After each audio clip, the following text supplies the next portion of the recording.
in a place of responsibility and try to retrace my steps. What is it that perhaps I should have done better? I have to be sincere, Mr. Speaker, that there were days in the night that I contemplated even quitting and said, perhaps maybe other people can do it. But this is not the time to quit. Because quitting doesn't solve. It doesn't get us out of the hole that you already are in. If it's about getting out and running away, Mr. Speaker, you first sort the mess that you created. I'm afraid, Mr. Speaker, that I know that is the agony that many of our colleagues have thought through. And therefore, just to bring the country up to speed and appreciate why the Senate of the Republic of Kenya is seated this morning, is that we had a session yesterday in the afternoon where we sat down as a Senate of the Republic of Kenya off camera, not in this chamber, but seated somewhere together and reasoned and said, what is it that we can make as our contribution? We are deeply embarrassed, Mr. Speaker, that it has taken young children to point to us that you are naked as our leaders. Extremely troubling. A moment that, to many of the people that I listened to yesterday in the afternoon as leaders shared their experiences and what has been the last few weeks, I realized that we are in extraordinary times and ordinary solutions that we have proposed in the past cannot work this time. Unless we are serious, unless we are genuine, unless we are honest, unless we mean it, let us not begin this conversation in this house this morning, Mr. Speaker. And I'd wish to put it on record that I come 100% willing and committed, standing before the Senate and the Republic of Kenya, knowing well that one way or the other, I have made a contribution that I am ready to be persuaded and to be led jointly, first of all, by the leaders that are here and by the things that we are being told by the people that are speaking in the public spaces and the conversation that's going on in the country, Mr. Speaker, on what we need to do to redeem and win back our country so that people can reflect back. And therefore, we have come up with this motion, Mr. Speaker. This is just but the beginning of guiding the country towards solutions.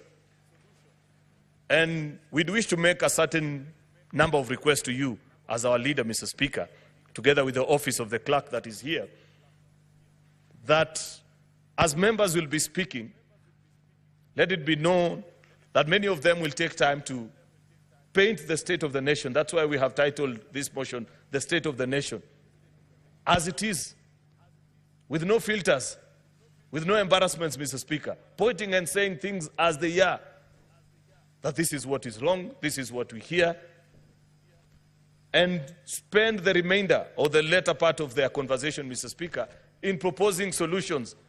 There are those that we can do within us as the Senate. There are those that we can do as a legislature, which is us and the National Assembly.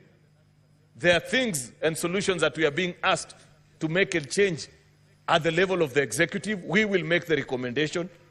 There are those that constitutionally mandated institutions, Mr. Speaker, have to do. And we have to interact with them and guide, Mr. Speaker, how they do it.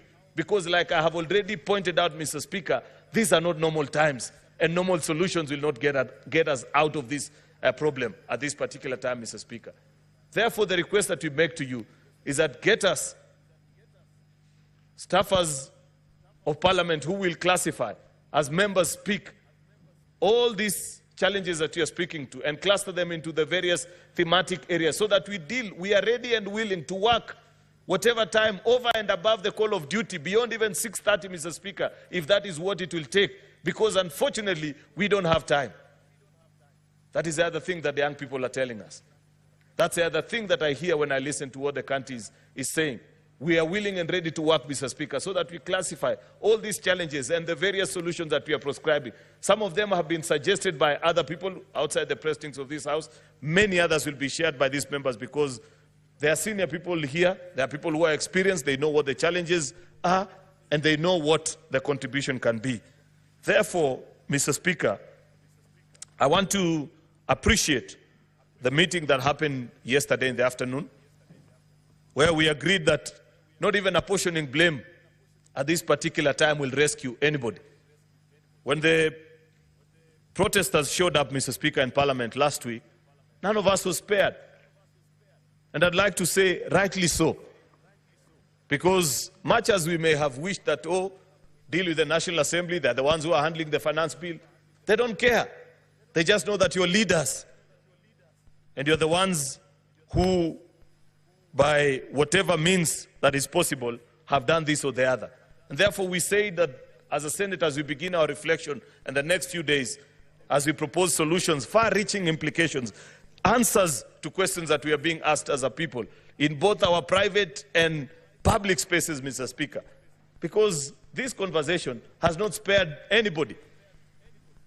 And it hasn't taken the traditional definitions or characterizations that we know about issues in this country. Nothing to do with religion, nothing to do with the tribe, nothing to do with class, Mr. Speaker. These are unique challenges that have caught over all of us. Mr. Speaker, therefore, we request that when we get our staffers to classify the challenges as they will be enlisted by the various members, say, for example, on the issue of corruption, and this is the proposals that are being made, if our staffers can serve as the rapporteurs, Mr. Speaker, so that later on when we sit to reflect and make our decisions, once we've classified all the issues into the various thematic areas, Mr. Speaker, we will retreat and reconvene as a House, Mr. Speaker, to make the various far-reaching recommendations. Whatever it is that as Parliament we need to do, if it is a change of law, we are willing to do it in record time, Mr. Speaker, and I know we have your cooperation, Mr. Speaker, and you will help us make that. If it is a resolution of the House specific to the various constitutional commissions and independent office holders, Mr. Speaker, we will make a resolution. Because there are two ways in which Parliament makes decisions, Mr. Speaker. We either vote on a bill or we resolve on a matter and give it as a resolution of the House. We intend to pursue whatever means it will take, Mr. Speaker, to heal the country and make us better as we are being challenged in the last few days, Mr. Speaker. The country is complaining of a broken system, Mr. Speaker, that nothing works. Absolutely nothing. That this is a rigged economy where only those with proximity to power and the advantage unduly given to them by the spaces they occupy, either in public or private institutions, Mr. Speaker, are able to enjoy living in the country. And we are being asked to repair and fix it. Where this thing has reached, Mr. Speaker, it needs an overhaul. I am afraid that not the usual glue and gum that we put into areas that are leaking will solve this time. It's completely broken.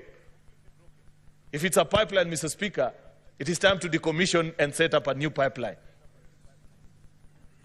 That's what I hear as being challenged. We are being told that everybody wants a fair shot at life and not our children to get better chances at education. Better chances, Mr. Speaker. I grew through our public education systems, from primary to secondary to university, Mr. Speaker. And it was the best at that particular time. People are complaining, Mr. Speaker, that unfortunately, as it is today, nobody with a pen in this country take their children either to public, primary, secondary, or even university because it's completely finished, Mr. Speaker. The picture of the primary schools that we all went to, Mr. Speaker, while it served and it worked at that particular time, public education is broken at this time.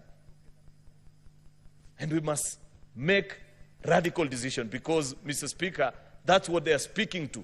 And they are saying, while you guys are okay, what about the kid of the ordinary person? You know, Mr. Speaker, when every time I lost sleep, as I thought through about the issues that we've been through as a country, Mr. Speaker, I asked myself, where is it that we as leaders have lost touch with reality?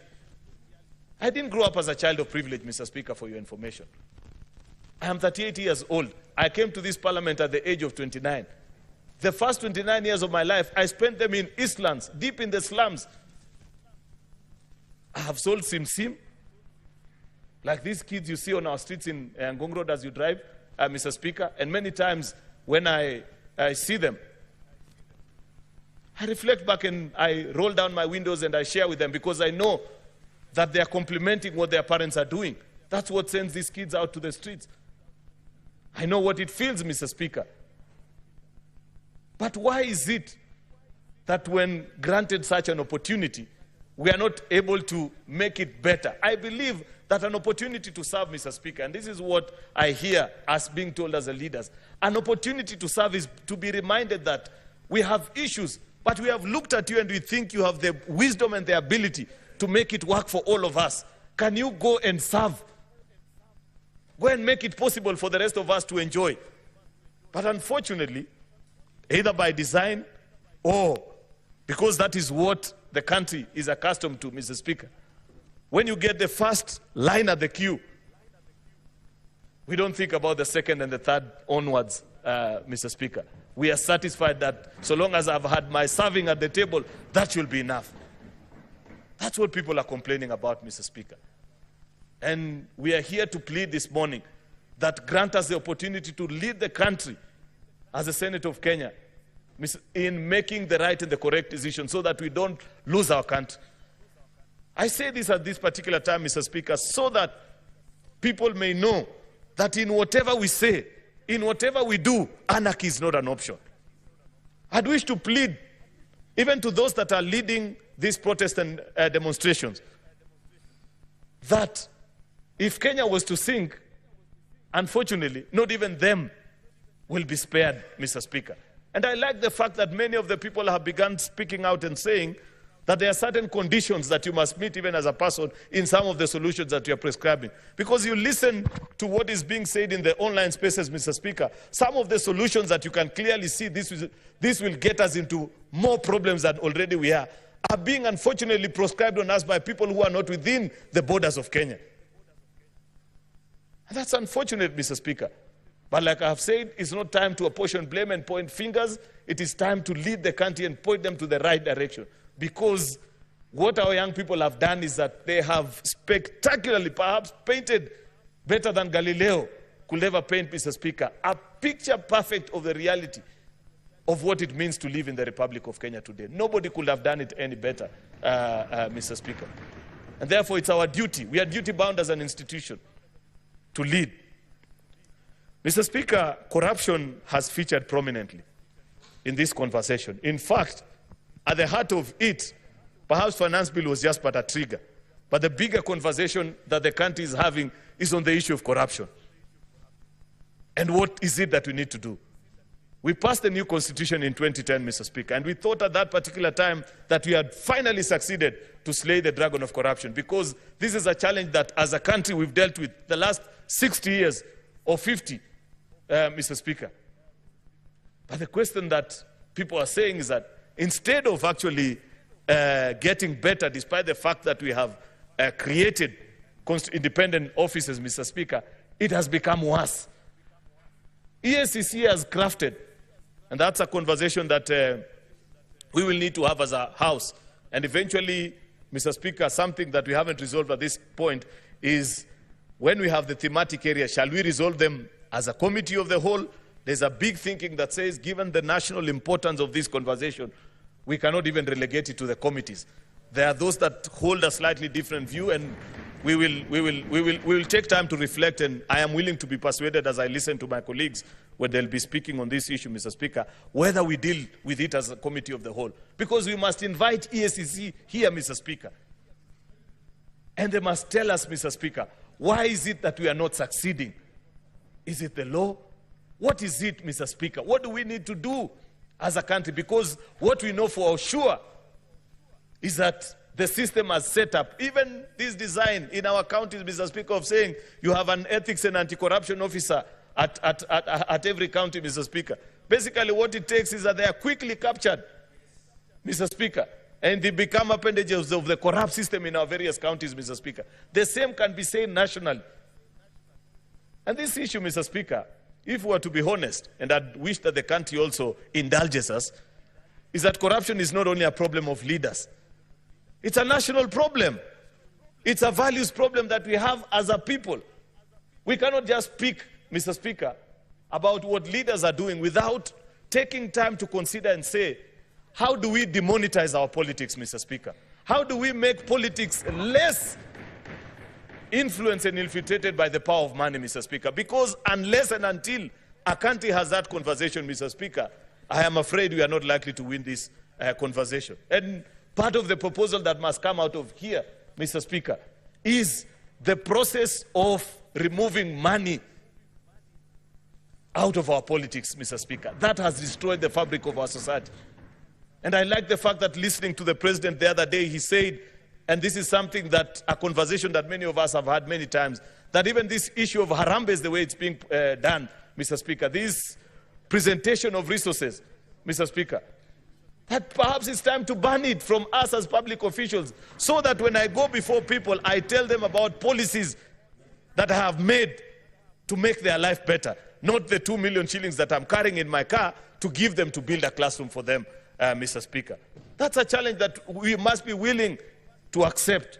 Because, Mr. Speaker, until, and I must repeat, until we demonetize our politics, Mr. Speaker, and the space of influence, it will continue to be a gold rush and the desire, Mr. Speaker, on every member. You know, people don't know that the cycle of and the life of a politician in this country, it involves running Monday to Thursday, collecting as much as you can, only to go and spend it on Friday to Sunday. And in fact, most of that money, Mr. Speaker, it doesn't even get to the houses of these members. People don't know. If a member makes perhaps $1 million within a week, they'll be very lucky if 100,000 makes it to do anything in their house. 900 of that money goes back to the constituency. Therefore, we must remove that demand. And this desire to see members of parliament and politicians and people who are in public offices, Mr. Speaker, as if they are tools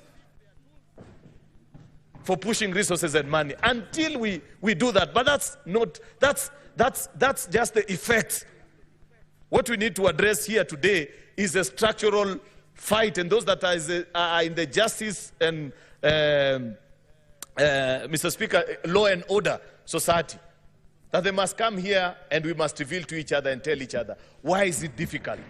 EACC must appear before us, Mr. Speaker, and they must tell us this is what we need to do, so that we know, Mr. Speaker, why is it we are now in the third cycle of county governments, Mr. Speaker?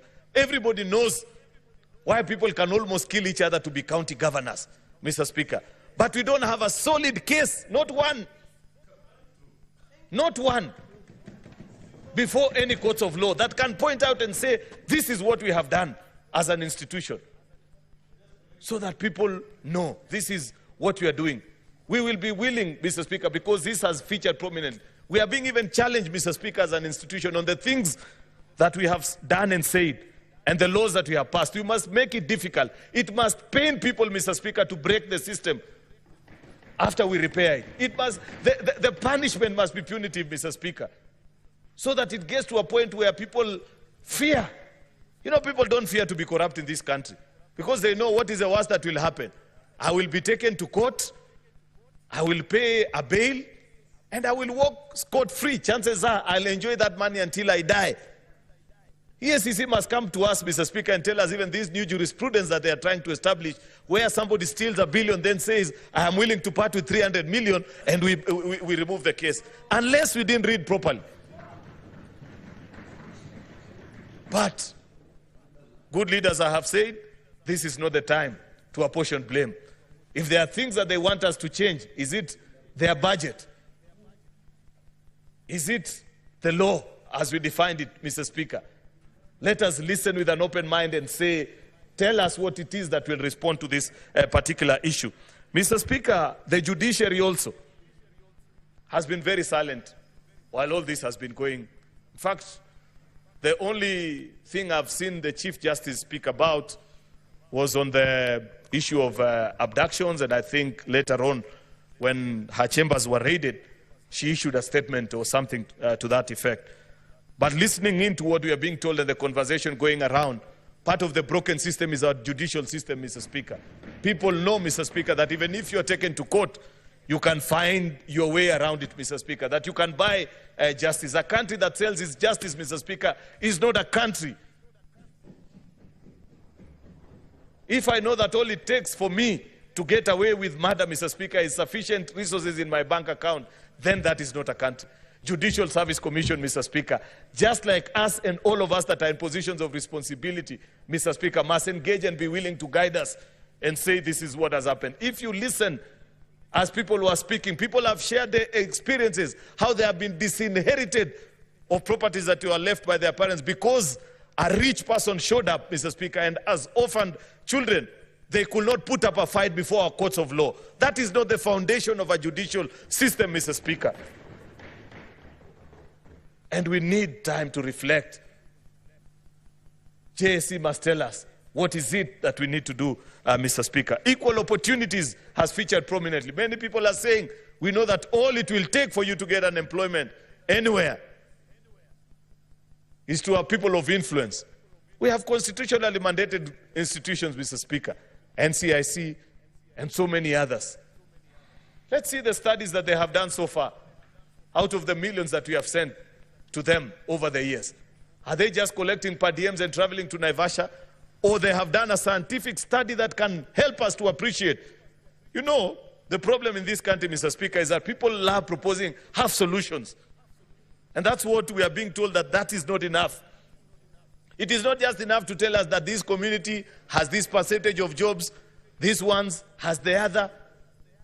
Can you make recommendations? And we are willing to come and pass a resolution of the House, Mr. Speaker. If it is established, Mr. Speaker, that the community that I come from has more than an equal share of opportunities, Mr. Speaker, in the various cadres and levels of government, Mr. Speaker, let's pass a resolution here and say that until such a time that others get an opportunity equitably, Mr. Speaker, we don't give chance to those but unfortunately, Mr. Speaker, listening and reading the reports that have come from NCIC, it is so basic and it's like the person who designed it just wanted to appease people with little facts here and there, Mr. Speaker. Oh, Kikuyus have this percentage, Luos have the other. That's not enough. Break it down. Work like a serious institution. Tell us how many CEOs exist in public service. Give us their distribution. How many senior level managers exist? How many are ordinary clerks, Mr. Speaker? We could be talking about a particular community that has a certain share, Mr. Speaker, but they are all clerks and drivers. It's not the same. We need a more detailed study so that you lead us as a house into making this conversation. I'm trying to rush, Mr. Speaker, because I know time is not on our side. Governance on our value systems, Mr. Speaker, featured prominently in this conversation. And we must put it either by law, by design. What is it that you do as a public official when certain things are said about you? How is it, Mr. Speaker, that in certain countries, that you as a public officials, even when you're just accused of having an extramarital affair, forget about stealing public resources. The system is so advanced that you're challenged and are told, Mr. XYZ, if you cannot be faithful even to your partner, you cannot be faithful to your current, to the country, that your character has been found wanting. And people are asked to step aside on such occasions, and people do the honorable thing and say, I think I no longer enjoy the trust of the people. Allow me to pursue other things. On personal matters, I'm not talking about public issues, Mr. Speaker. The problem with us is even when we have been challenged on public issues, Mr. Speaker, we still want to stick and die until, you know, the famous quote that somebody once said, I'd rather die than resign. On debt, Mr. Speaker, I have a certain level of reprieve as a person, but it still doesn't help me. Like I said, these young people don't care, and the people that are speaking don't care, because on the two occasions that the debt question appeared before this House, the last term, I voted against it, both to move it at 6 trillion and eventually when we moved it to 10 trillion, Mr. Speaker. But that doesn't help. That's history. We can point fingers and say, you moved, you did this or the other. It doesn't matter at this point. The thing we are being told first, Mr. Speaker, is that when Kenyans look keenly, they are trying to locate 10 trillion in the country, and they cannot see it. So they're asking, are you sure, first of all, that we owe 10 trillion? And I have made public confessions, Mr. Speaker. Those that served with us in the Budget and Finance Committee last time, Mr. Speaker, know that when we asked for Kenya's debt register, it was brought to us on an Excel sheet. No records beyond that. And you're being told, company this, you owe them this much, this is the rate at which you borrowed, and so on and so forth. It pointed out to a problem. In fact, on the day that I made my contribution and said that I reject this approval of the debt, raising of the debt ceiling to 10 trillion, that's part of the reasons that I raised that afternoon, Mr. Speaker. And I said, until Parliament has a counter copy of what the Treasury is borrowing, Mr. Speaker, and we rearrange that whole space of our debt, Mr. Speaker, we are not yet out of the woods. Therefore, I don't want to spend a lot of time on the issue of debt, Mr. Speaker, but we are being told that a public audit of our debt situation, Mr. Speaker, is mandatory at this particular point. And I know the executive will do theirs, but even us as Parliament, because it's us who failed in that regard, we must carry out our own, so that we counter-check with what the executive is doing. Parliamentary Budget Office can lead this exercise, but if they need the expertise of other audit firms, including international, reputable, established institutions that can help us in this conversation, people who know about multilateral lending, Mr. Speaker, and going to the financial markets, because there are issues of Eurobond therein and other institutions that we have borrowed from, Mr. Speaker, let us have that conversation so that we know, first of all, Mr. Speaker, what is our debt exposure. Look at even the debt ceiling change of law that we did earlier. Makes sense. We argued and said we want to change how we calculate our debt status, Mr. Speaker, as opposed to having it as a static number, make it as a percentage of the GDP, because that's a more globally accepted standard. And that's fine. And I supported that motion, Mr. Speaker. And we said in 3 years' time, we want to bring our debt sustainability to 55% of the GDP. It is now at 61. We have 3 years. But what is the plan, Mr. Speaker? What did we learn from the past? How comes when you were passing that particular legislation, we didn't tie it so neatly so that we know? You know, bringing debt as a percentage to the GDP to 55% is not an occurrence, Mr. Speaker. It's not an event. It's a process. You have to grow down your fiscal deficit over the years. We didn't put it in law, Mr. Speaker. And it's not just enough for us to be satisfied and say that we have a promise that in 3 years' time, that's where we'll be. At the time of exiting this conversation, Mr. Speaker, we must tighten that law so that even as those that do our budget at the Treasury know that the maximum fiscal deficit that we can get for this year, 2024-2025, is this one. And you tighten it so that by you leave them with no option. So that by 2027, Mr. Speaker, when you're supposed to be at 55%, they have no option but to get there. But if we leave the law as it is, I can tell you for a fact that we will get to 2027, we will still be at 60, Mr. Speaker, or even more if we don't change. And we must make a decision, Mr. Speaker, as we sit and reflect, because debt has featured prominently in this conversation. As I move to conclude, Mr. Speaker, SRC, Salaries and Remuneration Commission, have been silent as this whole debate has been raging. Silence is not an option anymore, Mr. Speaker. They have to speak to the country. They have to tell us what is it that you're going to do so that we reduce our public expenditure on wages and salaries from 46% to the mandatory 35%, Mr. Speaker. If it means taking a pay cut, we as members of Parliament, Mr. Speaker, good people, we have been told that it's not possible, that members of Parliament will never do it. We don't have an option. We must do it, Mr. Speaker. The yearly increment that is now being discussed, that we are being told that, I saw that being reported or misreported in sections of the media, that we are now going to earn more. SRC continues to be silent about it, but we must make a resolution and say we reject even that one in light of the financial situation. But as it is, Mr. Speaker, Mr. Speaker, even if the high earners were to take a shave on their salary. That is still not enough.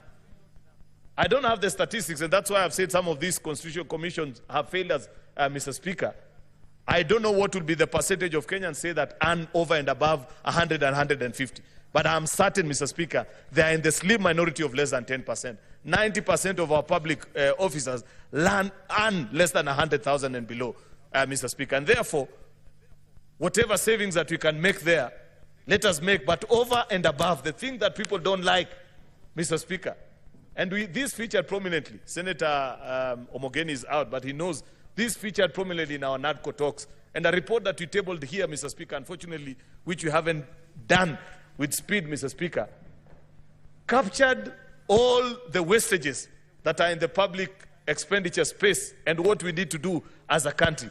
From page 546 of the NADCO report, I think, to almost page 600, Mr. Speaker. Where things that we understand, things are tight. It's the most obvious thing that people do. Young people are telling us when you have a job with Safaricom, you can live in Langata. But the day you lose that job, you move downwards to either to South B or Umoja until things get better. That's what we are not able to do as a leadership. We know for a fact that when things were better, we could all fly business as members of parliament.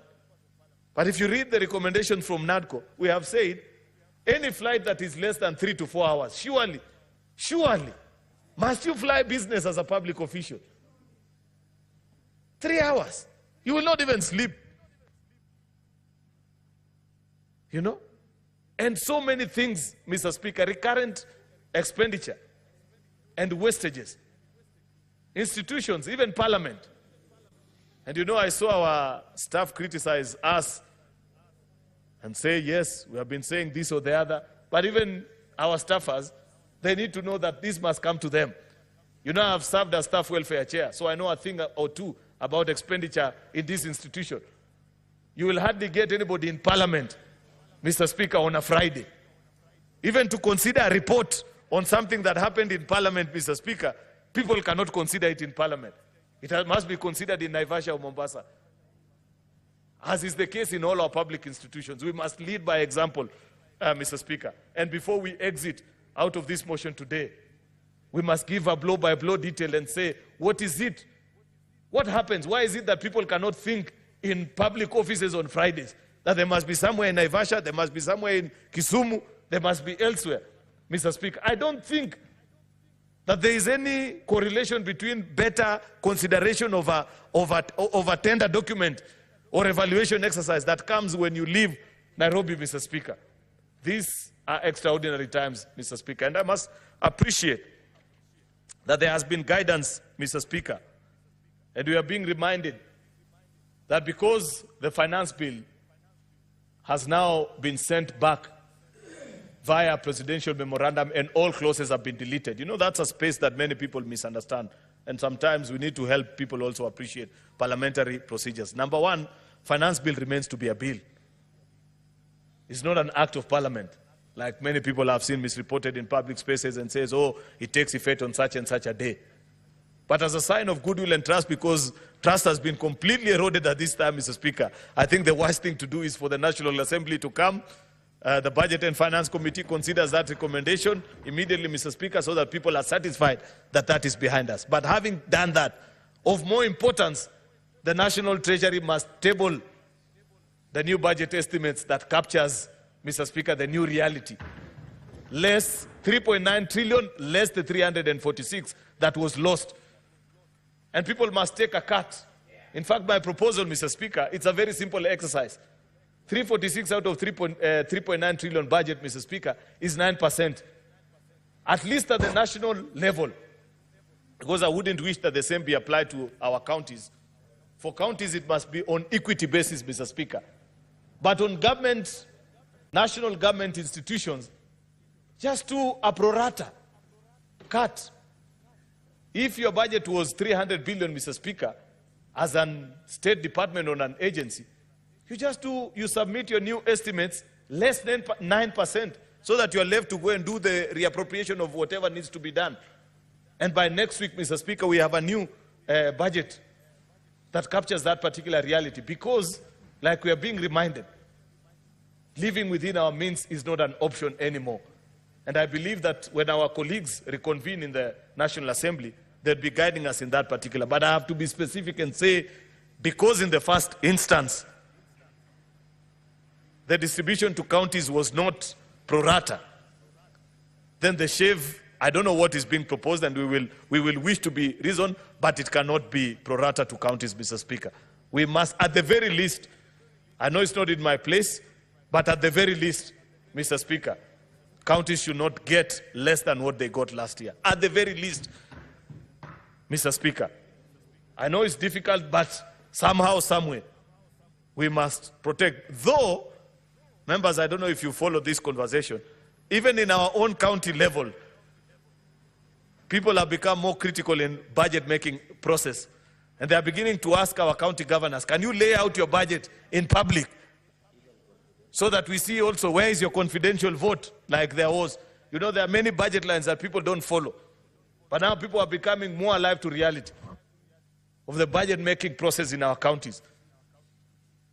And we'll speak later. I'm sure when colleagues speak, they will get time. I cannot say everything.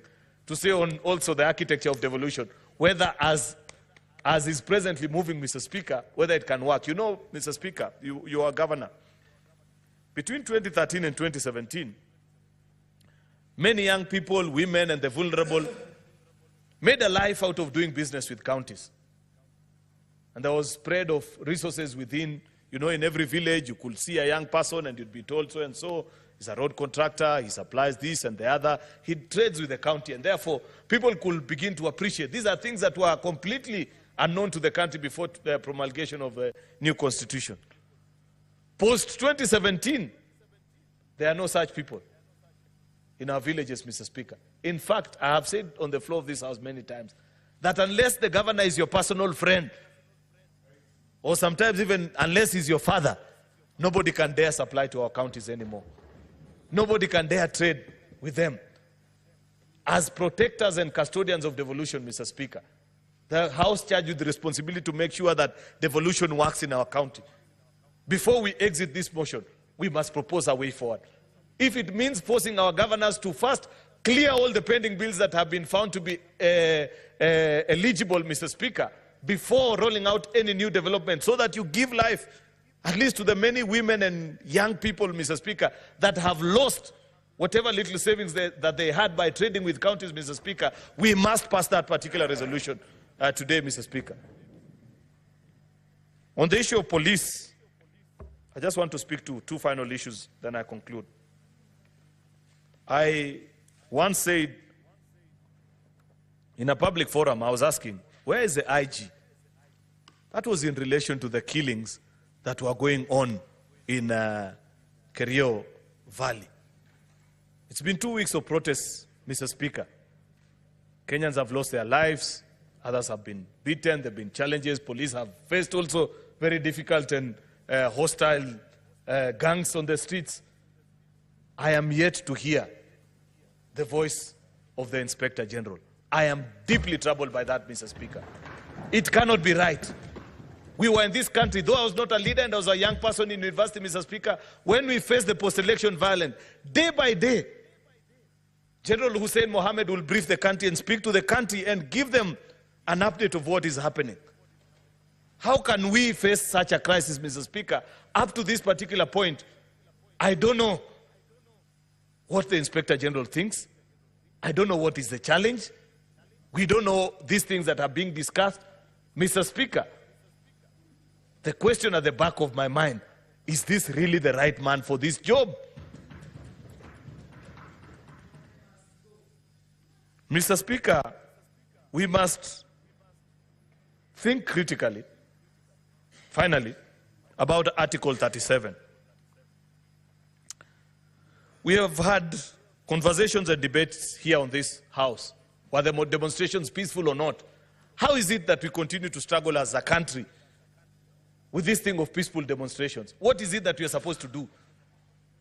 Can't we guide and provide the way forward so that people can know that if I want to peacefully demonstrate as expected of me, under rights guaranteed under my constitution, what is it that we are supposed to do? Because a new trend is emerging, and we have seen this, Mr. Speaker, where any time when you organize a demonstration, infiltration and separating between those that are peacefully protesting, Mr. Speaker, and those that want to take advantage of the environment and the climate that has been created is difficult to distinguish. And I'd wish to request the House that we don't exit on this motion until first we provide the way forward and guidance. I listened, for example, Mr. Speaker, to one gentleman, one of the organizers of the Occupy Parliament crusade, and he said, according to them, they just wanted to come and sit outside here and listen and make noise as the debate on the finance bill was ongoing. And I said, okay, fair enough. But unfortunately, in the way that they communicated, it was impossible to tell how to do that kind of an occupation. I wish, Mr. Speaker, at that point, that there had been an engagement, either with your office, because you're the person who permits this kind of engagements, so that we know how is it that if today there are 100,000 people who want to come and present a public petition to Parliament, we should be able to facilitate it. So that they know what time they'll come, what they want to do, so that we set the rules and agree, and people know. And we don't provide an environment or a climate that is ripe for people with sinister motives, Mr. Speaker. I know for a fact that it was not the design of the young people that wanted to protest outside Parliament for Parliament to look like it looks this afternoon. They had no intention of banning anything. I don't think it was in their design to destroy the amount of property that has been destroyed here. I don't think it was in their design, Mr. Speaker, for members to flee for their life. They wanted to come and present a petition. Therefore, we have to think and propose as a way forward of how is it that we can guarantee every citizen how we protect their rights, because there are two inherent dangers, Mr. Speaker. If we don't provide a way forward and a way out of this particular conversation, then it shall be known forever, Mr. Speaker, that it is impossible to have a peaceful protest in this country. Yet other countries have it. When we travel, even, anyway, I don't want to get into a diplomatic challenge by mentioning various countries, Mr. Speaker, but there are countries that you think even are less democratic, but they have provided the space and the means for people to exercise their democratic right, on the right to peaceful protest, Mr. Speaker, and it's provided for, and people make their voice heard. I don't know how we can do it. I know colleague members can guide us on how this is done, but the long and short of this conversation, Mr. Speaker, is that we are sick, and the ordinary medicine that we have administered over the years is not likely to heal us.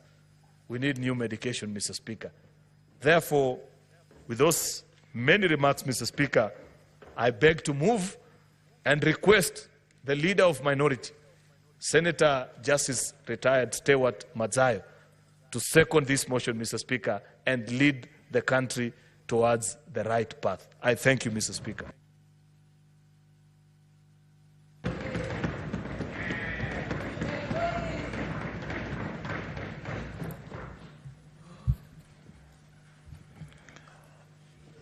Asante, Bwana Spika. Bwana Spika, cha kwanza ningependa kuunga mkono hoja hii. Mswada huu naunga mkono kwa sababu unakuja katika wakati unaofaa. Bwana Spika, nasimama hivi leo hapa ndani ya bunge la Senate nikiwa na majonzi makubwa sana.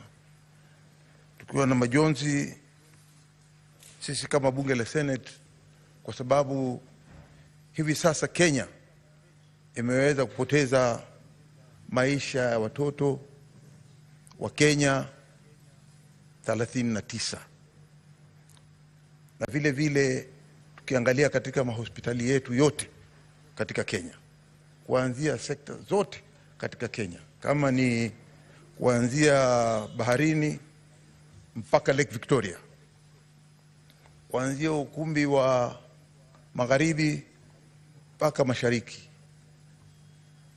Kenya nzima katika kila mahospitali kuna watu ambao wameketi huko sasa, nambari 361, ambao wameweza kufanyiwa matibabu, wengine wamekatwa maguu, wengine wamekatwa mikono, wengine wamefanyiwa operation za tumbo, vichwa.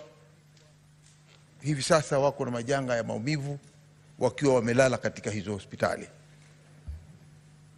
Bwana Spika, ni jambo la kusikitisha sisi kama bunge tukiwa hapa kuona ya kwamba nchi yetu inaenda njia ambayo sio, na kunao muhimu zaidi kuweza kuona ya kwamba tumeweza kuregesha nchi imeenda katika njia inayofaa.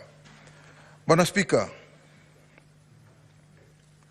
kitu cha kwanza, tuko na vijana katika Kenya ambao ni vijana wadogo, vijana mabarobaro ambao wao ni Gen Z. Hao vijana mabarobaro, Bwana Spika, wamekuja barabarani, wamekuja kwenye maandamano wakiwa wao wako na chupa za maji wameshika katika mkono wao wa kushoto, na upande wa kulia wameshika simu, ili kuweza kurekodi ile historia ambao wamekuja barabarani wakifanya maandamano wakidai haki za kila Mkenya ziweze kutendeka. Bwana Spika, hawa vijana wa Gen Z hawana ukabila, hawana ujamaa, hawana undugu. Wao wanajuana kama Wakenya. Wao wanajuana kama Wakenya ambao ni ndugu moja, ni watu wanaishi pamoja, ni watu nchi yao ni hii Kenya, na hata Kenya ikiharibika hawana nchi nyingine ambao watakimbilia.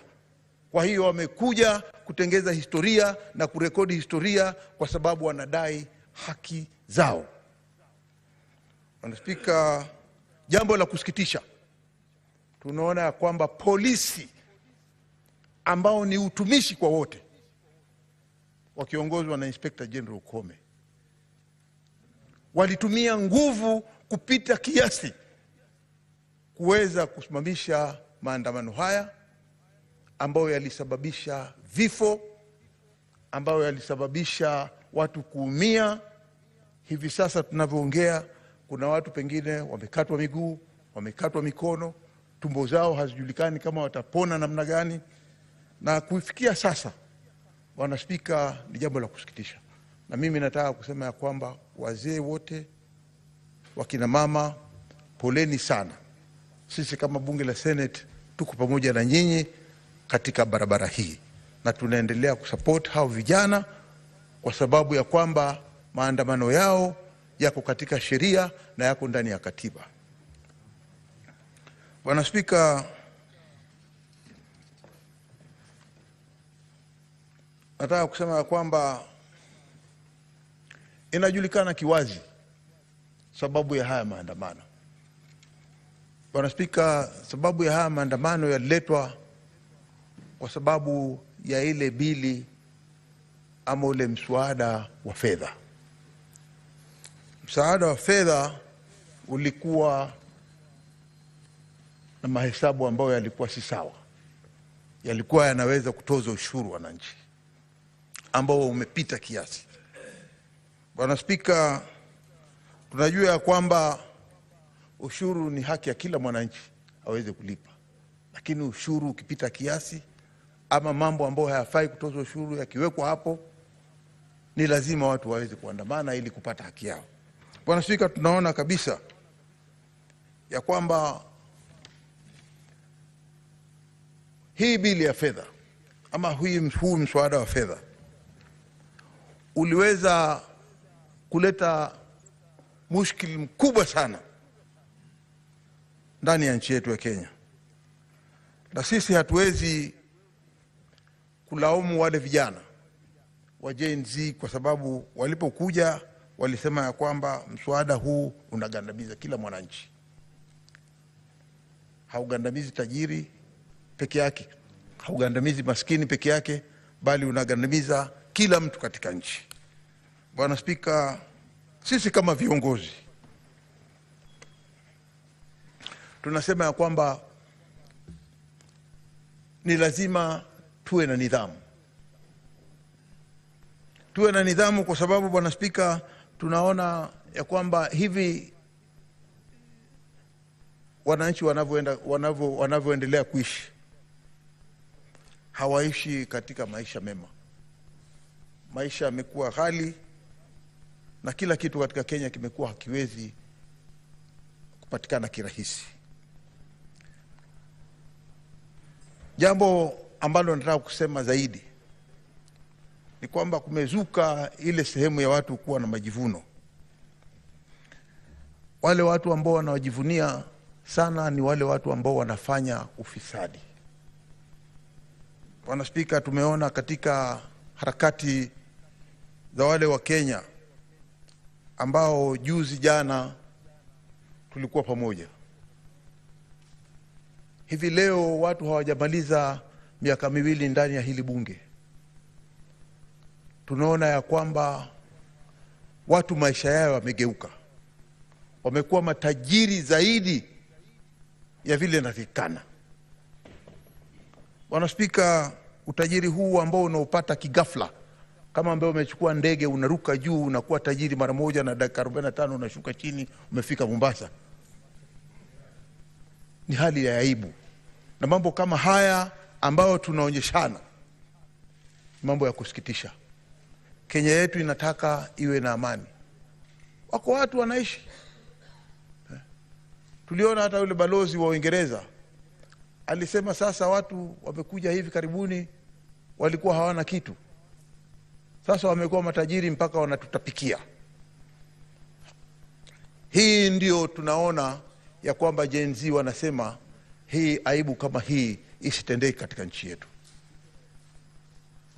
Kwa hiyo Bwana Spika, sisi tunasema tu ya kwamba vile ambavyo rais aliweza kukataa kusaini na akaregesha, ni kwamba huo ulikuwa mwelekeo wa kisawasawa.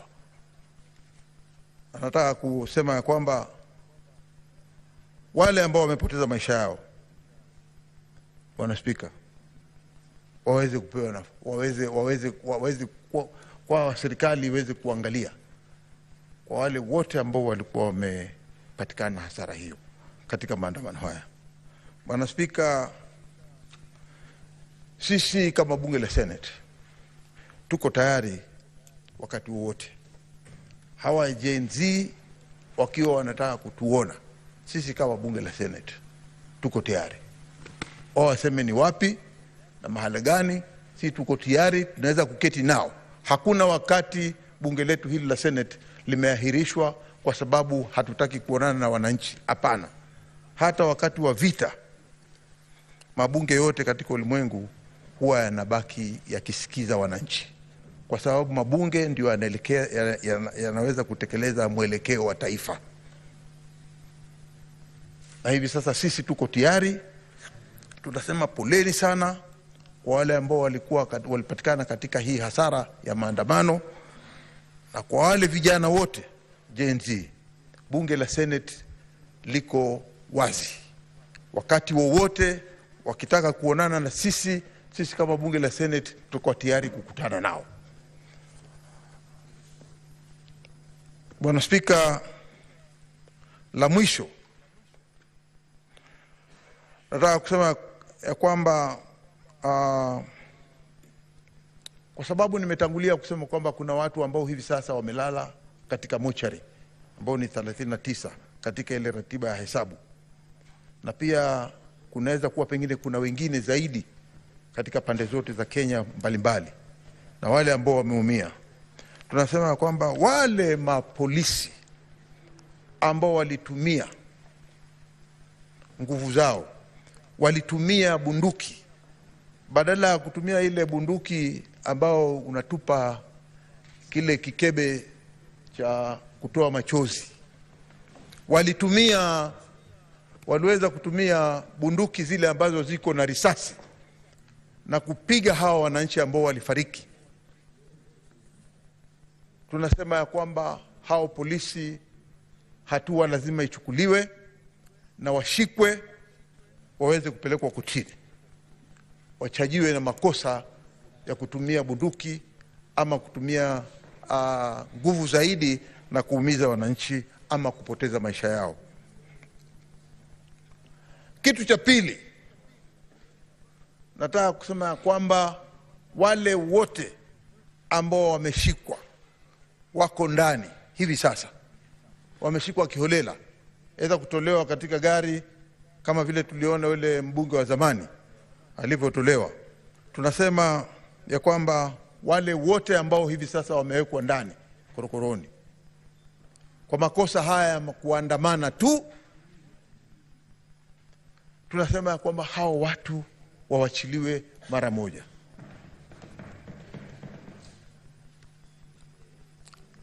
Nataka kuuliza rais ambaye ana uwezo yeye kama rais na aliyeweza kuandika hawa watu katika serikali yake, kuna watu wako na record za ufisadi, kuna watu wamefanya vitendo ambavyo havifai kulinganisha na sheria za Kenya, ile tunaita katika criminal acts. Ikiwa hao watu wako katika serikali yako, afadhali awachishe kazi mara moja. Vile vile tunasema ya kwamba jambo lingine ni kwamba ile bili ya IEBC hivi sasa ambayo iko kwenye mikono yake, iko katika mikono ya rais, ako nayo kuondoa hili vuguvugu la kwamba hutaki kusaini ama huwezi kusaini ama kuna tashwishi yoyote. Wananchi hivi sasa wanataka hiyo IEBC iwekwe ndani, ikuwe sheria mara moja, ili mambo ya Kenya yaweze kuendelea kulikana na uchaguzi katika yale maeneo ambayo hayana wabunge ama hayana wale watu wanaowakilisha. Kwa hiyo aiweke kidole mara moja. Kuna wale walimu wa JSS na wale madaktari ambao wanamaliza, ambao wamepita mitihani yao, hawa ni lazima waandikwe mara moja. Na mwisho pia ile program ambayo ilikuwa inasaidia watoto wa watu wasiojiweza maskini kama school feeding program, hiyo iregeshwe mara moja ili watoto waweze kuenda skuli wakijua watapata chakula. La mwisho, lakini la mwisho na muhimu zaidi, ni kwamba sisi kama wabunge wa Senate, nakubaliana na alivyosema kiongozi walio wengi, vile watu wanasema kwamba ati mishahara inaongezwa. Bwana Spika, mimi nasema kwamba sitaki mshahara wangu uongezwe. Bao ilikuwa sisi tupewe kama wabunge wa Senate, na najua ndugu zangu maseneta wako hapa, tuna shida za pesa ndio, lakini nina hakika watakubaliana na mimi ya kwamba si wakati mzuri sasa sisi kuongezwa mishahara. Haifai, hatuitaki, tumekataa. Ndugu yangu Hadwale, utakubaliana na mimi ya kwamba ushakula chumvi ya kutosha. Mshahara hivi sasa ukae kando, wapewe wale ambao hawajiwezi, ili waweze kuendelea na maisha yao sawa sawa. Ama ile pesa ambayo ingepewa katika mishahara ipelekwe kwa hawa ambao walipata majeruhi, wale ambao wamefariki, wale ambao wako na shida zao, ziende huko ili ziweze kuwasaidia. Bwana Spika, huu ni mswada ambao uko na maana sana. Na sisi tunajua, tunaita uwiano, tunajua sote ni wa Kenya. Kenya ikiharibika itakuwa ni nchi yetu. Hatuna nchi nyingine ya kwenda isipokuwa kubaki hapa ndani ya Kenya. Kwa hiyo tunatakiana kila laheri kuona kwamba serikali yetu na watu wetu wa Kenya tumekaa pamoja kama ndugu moja, tuwe na amani, tupendane, tuweze kuregesha nchi yetu katika njia ya amani na mwelekeo. Asante sana Bwana Spika, naunga mkono.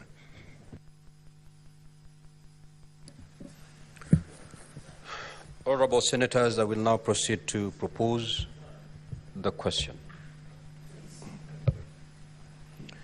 Recognizing the state of the nation at this moment, the ongoing protests following the passing of the Finance Bill, National Assembly Bills number 30 of 2024, on the 25th of June 2024 by the National Assembly, the loss of lives, maiming and loss of property that has been occasioned following these protests, cognizant that pursuant to Article 115(1)(b) of the Constitution, His Excellency the President of the Republic of Kenya declined to assent to the bill and referred it back to the National Assembly with recommendation to delete all clauses of the bill, acknowledging that the conversation on the finance bill has triggered the broader important public conversation on the question of the high cost of living, juxtaposed against the wasteful expenditure in all public institutions, including Parliament.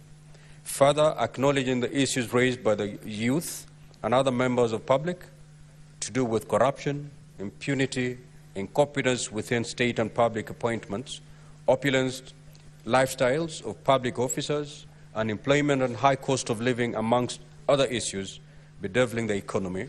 Now, therefore, the Senate calls upon, 1, the National Assembly to expeditiously consider the presidential memorandum pursuant to Article 115(2)(a), 2, all government ministries, departments and agencies and constitutional commissions, including Parliament, to put in place austerity measures in undertaking their respective functions. 3, the Ethics and Anti-Corruption Commission and other government multi-sector agencies in the governance, justice, law and order sector to upscale and make concerted effort to fight corruption. And 4, the National Police Service to cease abductions, unlawful arrests, extrajudicial killings, and exercise restraint in dealing with peaceful and unarmed demonstrators. 5, release of all persons arrested for planning and participating in peaceful demonstrations relating to the enactment of the finance bill. 6, the government to waive hospital bills for persons who have been injured and defray funeral expenses for those who lost their lives during the demonstrations.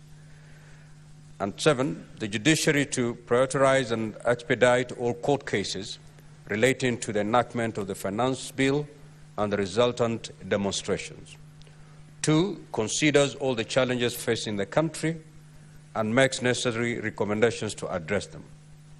Now the floor is open. I call upon Senator Boni of Kakamega to take the floor.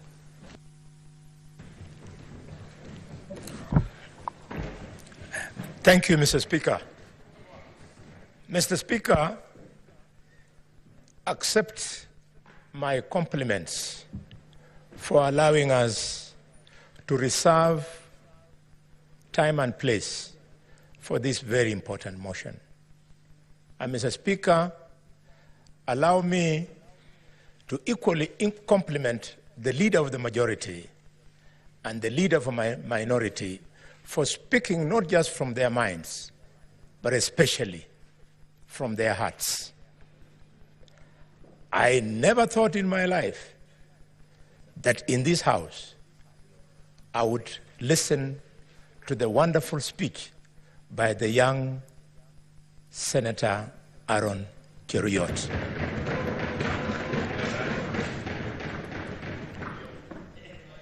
We have been trying to steer this Parliament in that direction, and some people wanted to read defiance. No. Listen to the words of the leader of the minority. He is telling the Gen Z that at no time in this Parliament have we ever locked anybody from accessing us. They didn't have to lose lives, lose limbs, result in loss of property for them to have an opportunity for a photo session in this House.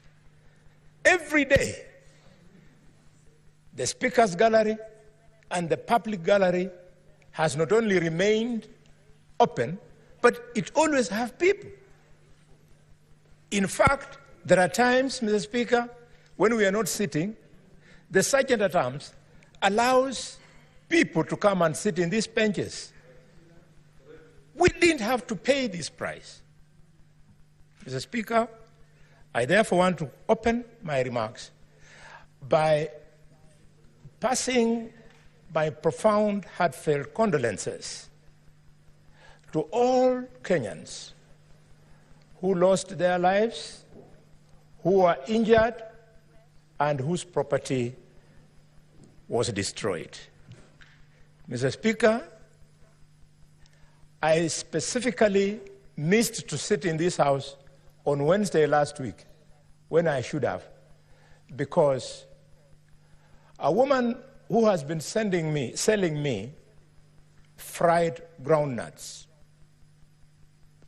and oranges in Kakamega, Caroline Shiramba, was shot dead. She sells outside the office of the governor. Mr. Speaker, equally here in Nairobi, a young man from Malinya was shot dead.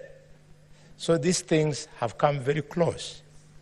And for those who thought that this was something for a particular set of Kenyans, when I went to visit the victims at the General Hospital in Kakamega, one of the victims was the son of one of my chiefs. He was at the forefront in Kakamega. You saw, even the son of the Attorney General of Kenya was also involved.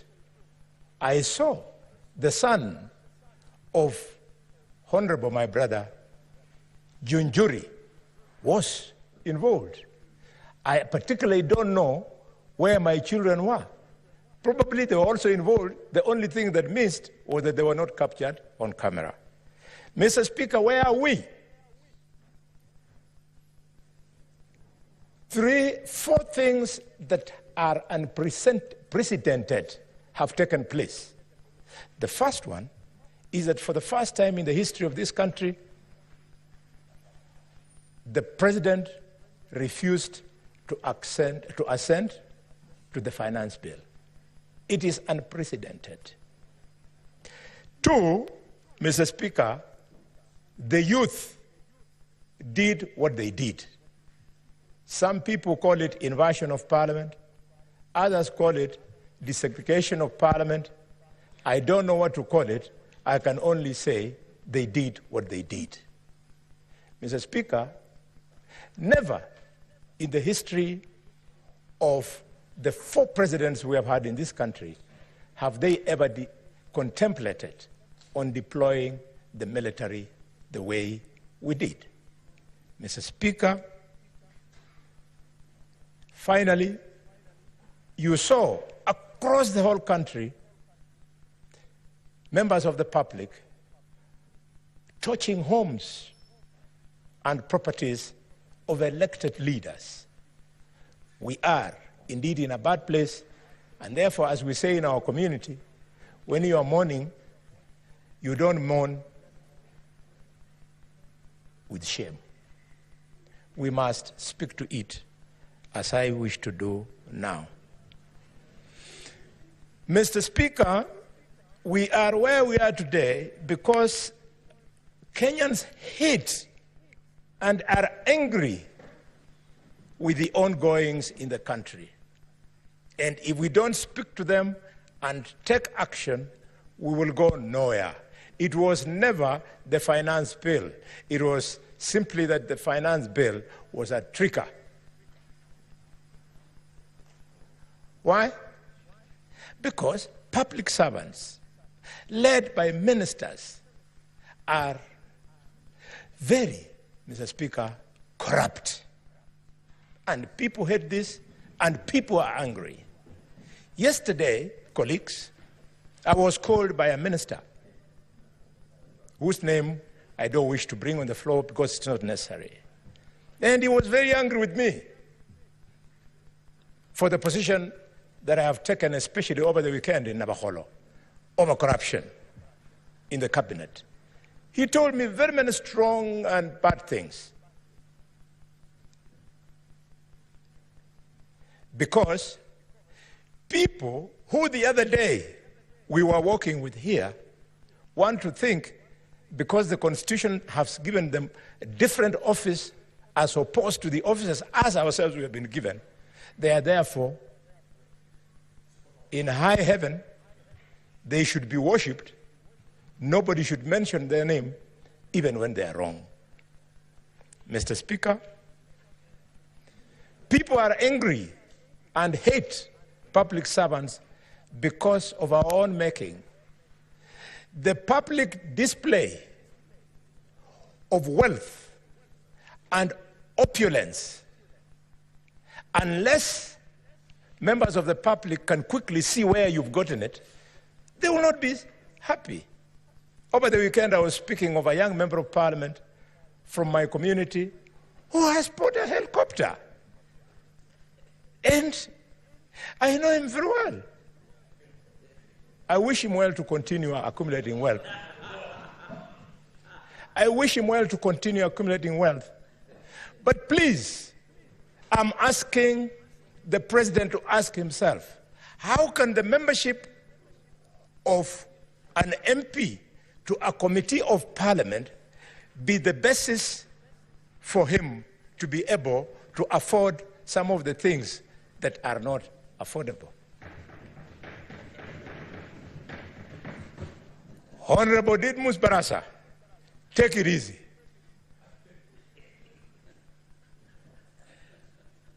Those helicopters will not change your life. Mr. Speaker, I equally offended somebody whose name I never mentioned in Kakamega over the weekend about this issue of opulence. I just wondered, how would an MP be able to donate 20 million shillings at a Harambe? He was very offended. In another function, I saw a minister of this government carrying a white bag, on the bag like this, and started announcing how many millions are in that bag. Said, Moja, Bailey. No. Mr. Speaker, if we don't refuse these things, people like Murkomen will think that they are giving us their money. It's not their money. Those are proceeds of corruption.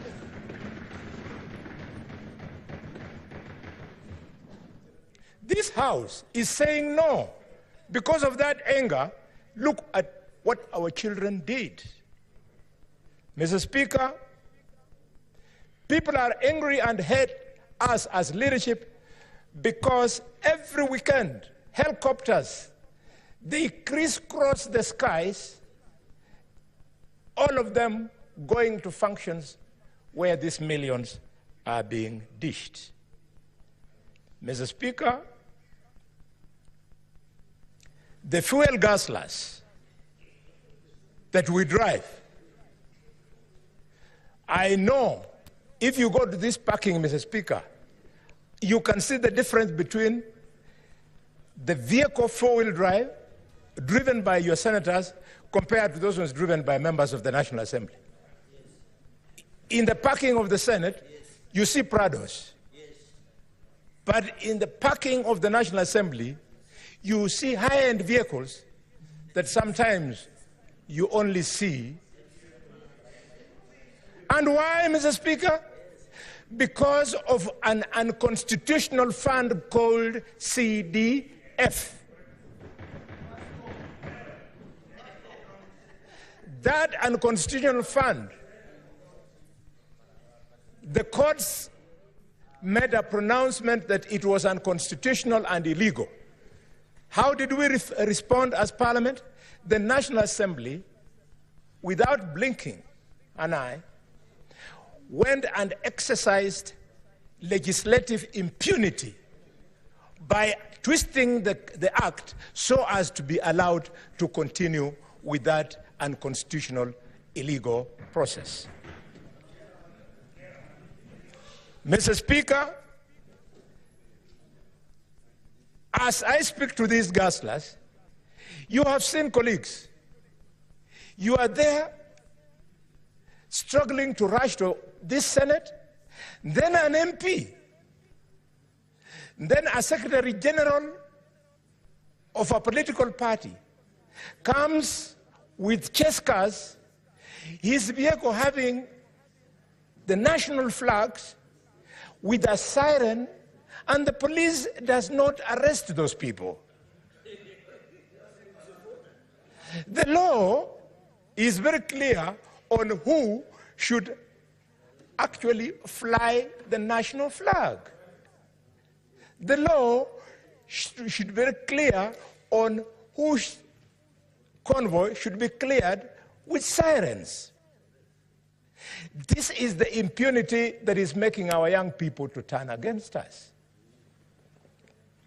Mr. Speaker, I want to celebrate the President for the remark he made on Sunday during the interview that he was fielding questions.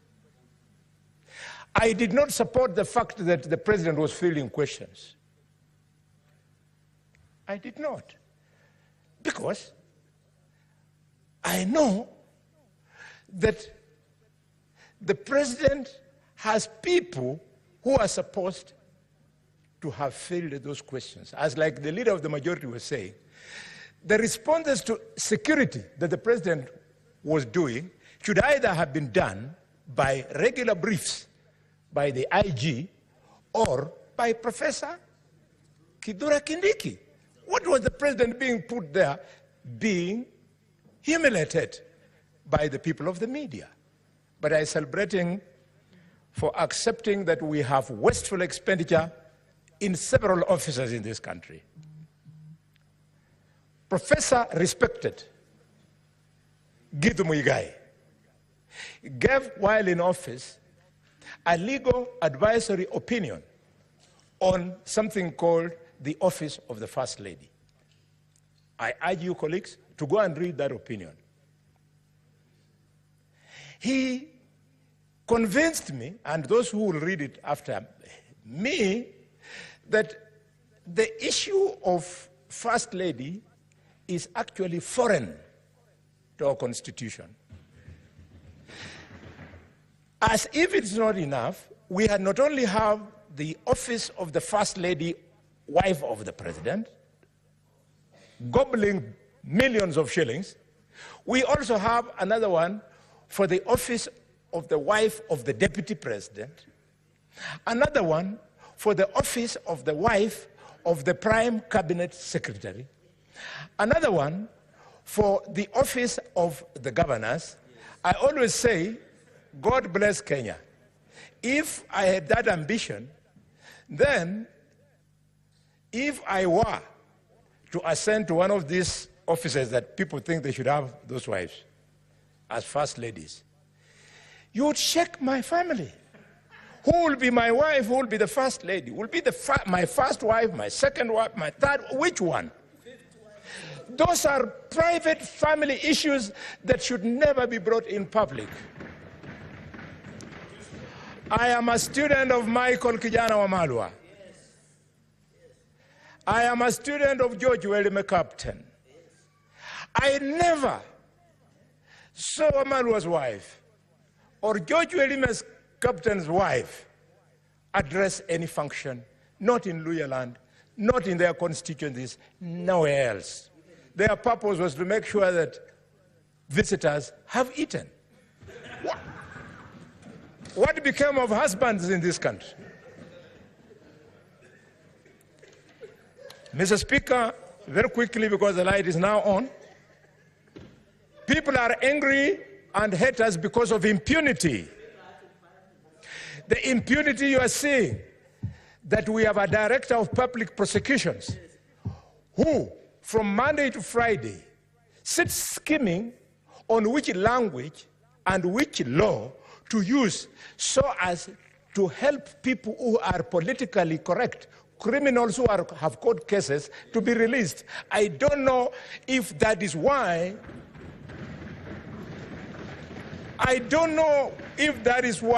we separated the office of the Attorney General from the office of the Director of Public Prosecution and made it an independent office.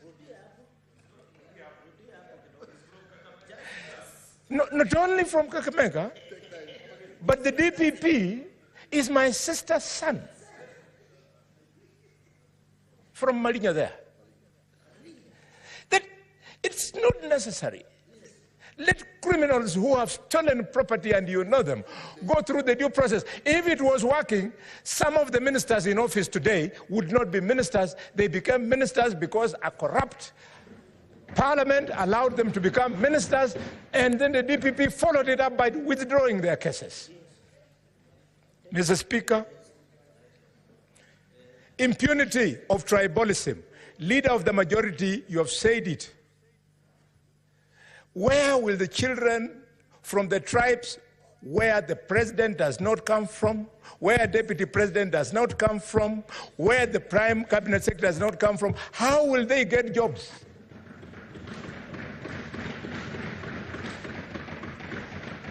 Mr. Speaker, they hate us because of the impunity of nepotism. I know of a cabinet secretary who has employed in his office 2 sons of, yes, Mr. Speaker. Mr. Speaker, the impunity, shooting members of the public dead, and they are set free. And we say we are living in a country of rule of law. Mr. Speaker, there is anger and hatred because the government is unable to fix this monster called CBC system. That system has killed free primary education. That system has destroyed the quality of education. For many years, my children have been doing the exam at Marinya Primary School, all of them. It's only right now that for the first time, my daughter, Sonia Inuni Khaluare, is now in class 7 junior secondary in a private school, because at Marinya Primary School, where we all went to, all my children and myself, it has collapsed. There are 2 teachers in a class of 150 teaching our children of the poor. So there's no learning going on, colleagues. Mr. Speaker, there is anger and hatred because of the insensitivity of this parliament. We are so insensitive that when the issue of housing levy was raised, we did not respond critically. Allow me just to conclude. Mr. Speaker, can I? Give Senator Boni further 3 minutes. Thank you. Mr. Speaker, the housing levy, I was shocked. We were addressed by the CS National Treasury, who told us that they were contemplating investing the money collected from the housing levy into treasury bills, meaning that we got money from members of the public and we are unable to absorb it. It therefore teaches me that we should have collected less to meet our capacity to absorb. Instead of wiping people's pay slips, and now we are unable to use that money. Mr. Speaker, finally, things to do. Mr. President, dissolve cabinet, reconstitute it. Mr. President, disband officers outside the Constitution, including CAS, including Prime Cabinet Secretary. It is not in the Constitution of Kenya. Mr. Speaker, including officers of First Ladies, including, Mr. Speaker, advisors. If advisors are useful, then what David Lee is doing is not advice, is misadvice. Mr. Speaker, the President should quickly restructure the security organs by firing people, the IG included. And finally, but not least, all the Sky teams must be grounded. I thank you, Mr. Speaker, and I'm on. Senator Wambua. Senator Enoch.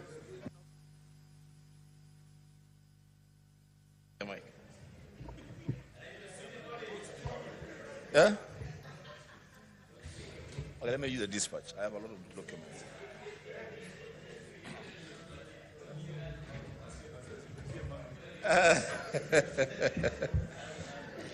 Mr. Speaker, I thank you. I thank you, Mr. Speaker, for allowing us to provide leadership. Mr. Speaker, we are doing this at a time that the people of Kenya feel, and rightfully so, that leaders have used them and dumped them. They feel that, Mr. Speaker, that they held the ladder for us to climb to the top of the tree and appropriate fruits for everyone. But when we got to the top, we kicked the ladder and we are eating the fruits alone, enjoying the fruits of their labor and vomiting on their heads. Mr. Speaker, this is a time of crisis. And at a time of crisis, the leadership must be demonstrated. We are here, Mr. Speaker, as the upper house, as senators of the Republic of Kenya, to provide that leadership. Mr. Speaker, we are hearing a lot of things from young people, from our constituents, and we cannot pretend that the things that these people are saying don't make sense to us. These things are sensible. I want to address myself as a speaker to 3 issues in that motion. First, Mr. Speaker, is on the Finance Bill 2024-2025, which was a monster that triggered the crisis that this country finds itself in. If the National Assembly, the Speaker, had listened to the people, we would not be where we are today. As a Speaker, that's a point at which I want to respectively, as a leader, differ with the President on his comment during the interview. And 4 members of the National Assembly who voted in support of the finance bill would be our future heroes. Mr. Speaker, those 204 members of the National Assembly who voted yes for this bill are sellouts. They have failed this country. They have failed their constituents. They have reason to apologize to this country.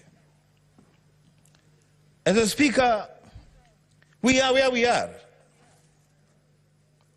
deep into a crisis that threatens to tear our country apart.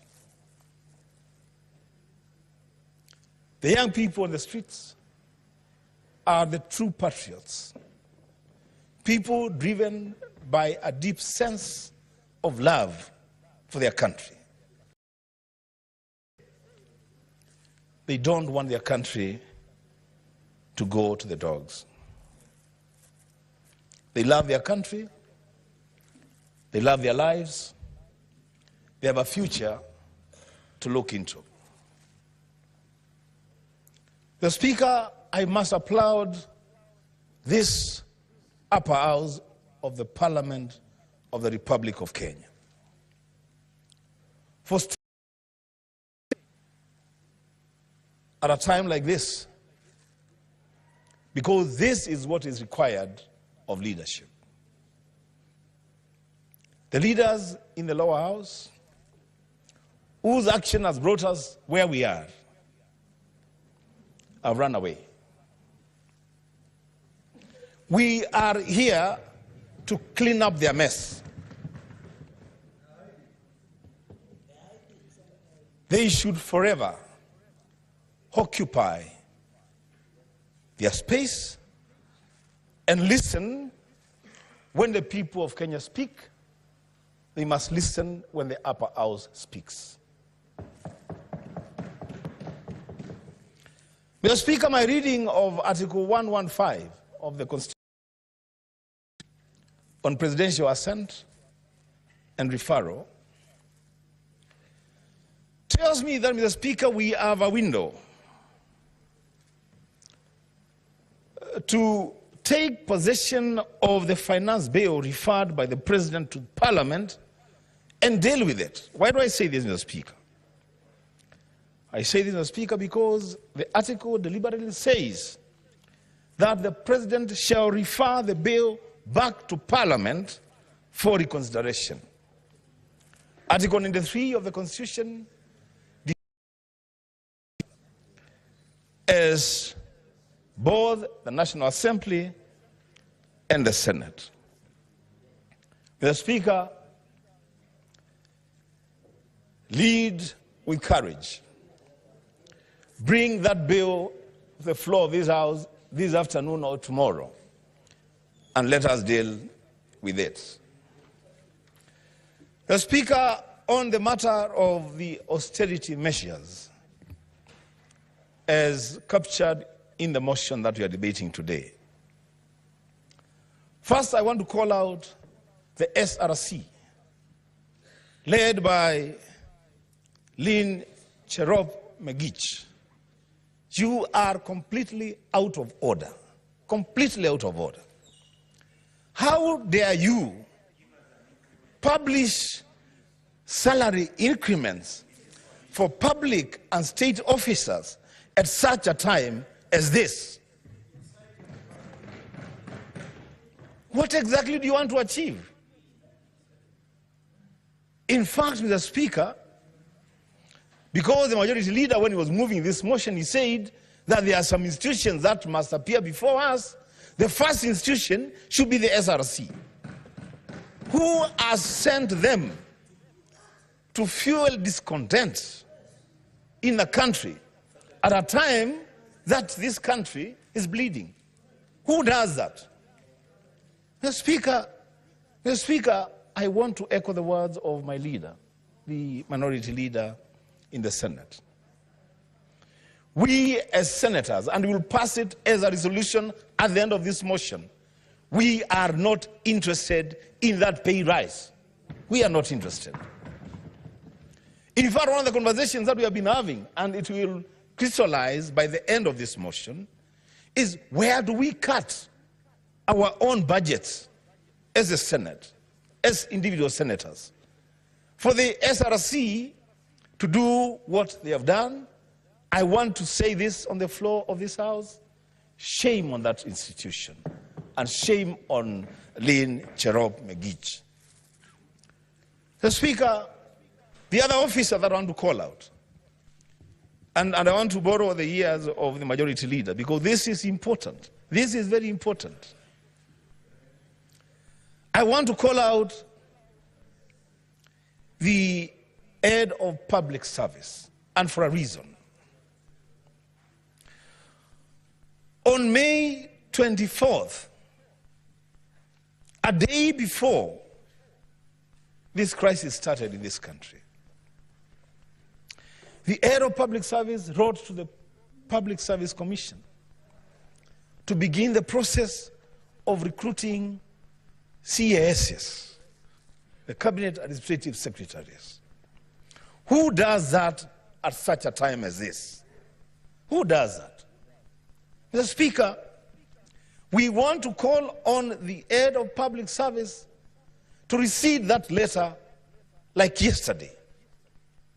You cannot be advising or seeking advice from the PSC on how to recruit cabinet administrative secretaries at a time that we are saying we cannot afford the cost of running these offices. The Speaker, the next person of interest that should appear before this Senate and speak to the country is the head of the public service. The Speaker, I want to challenge the President, respectively again.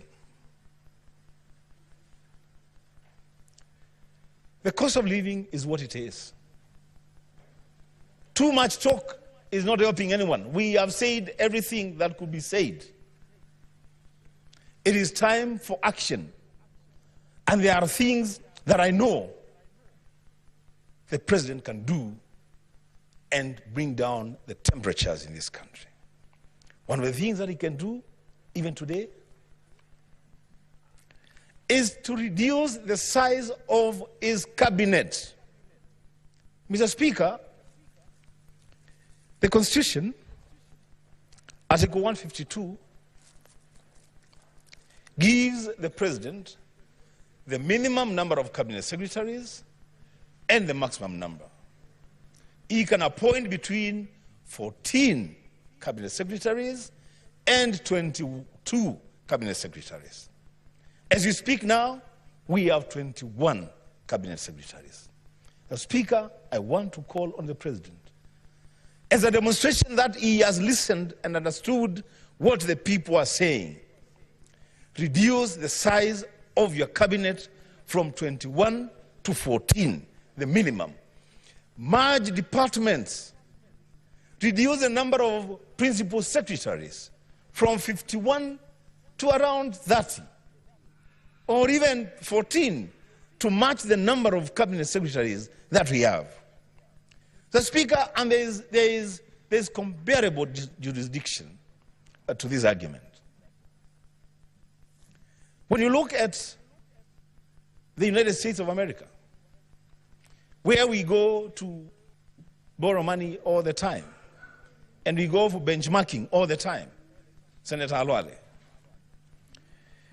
the size of the cabinet in the US is 15, with a population of more than 340 million people. 14 cabinet secretaries in the US. When you look at China, with a population of more than 1.5 billion people, the members of the State Council, whose equivalent is a cabinet secretaries, are 26. What are we doing with 21 cabinet secretaries with a population of less than 60 million people and an economy that cannot support that kind of expenditure? The Speaker, let us reduce that number. The Speaker, on the matter of security, it is time for us all, and especially those who are in authority, to walk the talk. As I said, too much talk is not helping anyone. I'm hearing of the usual threats that those who break the law will face the full force of the law. That as we carry out these investigations, no stone will be left unturned. Mr. Speaker, those things stopped making sense a long time ago. It is time for action. This sitting of the Senate is a call to action, both from us and those others who are in positions of responsibility. Mr. President, if you love your country and you have listened to what the demonstrators are saying, let aid roll in the security apparatus and departments of this country. Speaker, I asked some young people from my office to tell me when, lastly, the Inspector General of Police, Japheth Kome, spoke to this nation. And they went to the archives and they have told me that the last time that the IG spoke to Kenyans was on 17th of April 2024. And what was he saying? He was saying, and I quote, that as the Inspector General of Police, I would like to assure you, you're speaking to a contingent of police officers being dispatched to Haiti. He's saying, I want to assure you that they, the officers, have the capability, capacity, and training to succeed in this mission, and that they will deliver when they get to Haiti. That's the last thing that Kenyans heard from the IG. When the country is burning, the IG is silent. The Speaker, one of the requirements for demonstrations is that demonstrators would notify the police, they would be guided on where to go and how to organize their demonstrations, be escorted through streets or wherever they are going, presentation of petitions. The IG is absent. Mr. Speaker, Mr. President, the words that the President used on the former IG, Mr. Mutiambai, on the level of incompetence and being clueless, perhaps those words are better suited used on IG Kome. Perhaps actually the President spoke too early when he addressed Mutiambai. Talking about incompetence and lack of capacity, the Inspector General of Police is the embodiment of lack of capacity to lead the Kenya Police Service. Mr. Kome must leave office immediately for this country to enjoy peace and tranquility. The Speaker, lastly, let me speak very briefly on this matter of corruption. The Speaker, corruption has become the order of the day in this country. Unfortunately, the institution that has been charged with the responsibility of fighting corruption is itself the biggest den of corruption. The EFCC, the Speaker, is either unwilling or unable to fight corruption in this country. They will not help us in this journey. The Speaker, I've listened to the presentation by the majority leader on the performance of the judiciary. Though I have gone on record to applaud the CJ, the Chief Justice, for having the courage to lead from the front, a lot more needs to be done in the judiciary, and especially on matters corruption. That justice now has become a commodity of sale in the judiciary is a very sad state of affairs in our country. We want this monster to be tackled properly, and the Speaker also challenged the demand side of corruption. Because there's a demand side of corruption, Mr. Speaker. We must have a candid conversation as a country. When churches and schools and hospitals and all manner of institutions, when they look at their members of parliament, the people serving the public service, as the people who are supposed to give them money in Arambes to do all these manner of things every weekend, every day of the week, where is it that we expect these people to get this money from? Mr. Speaker, we must have a national dialogue, a national conversation on how to fight corruption. But lastly, Mr. Speaker,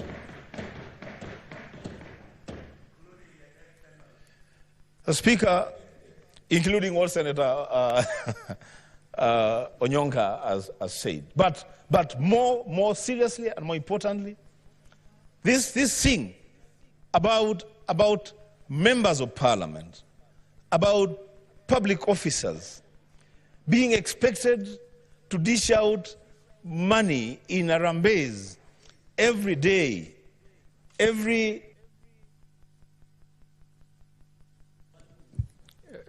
Let's add 2 minutes for the Senator to conclude. Thank you, Mr. Speaker, for indulging me. So this idea of members of parliament being seen as moving ATMs, people who have so much money to just give, you know, to people. Mr. Speaker, that will not help us. We must learn to live within our means, both the leaders and the people being led. Let people not expect too much money, too much contributions from members at a time that we are saying we must uphold austerity for this country to move forward. Lastly, Mr. Speaker, as the majority has said in moving the motion, let us now have a new budget estimate tabled before Parliament so that now we can debate and pass a budget that reflects our ability to finance our own operations.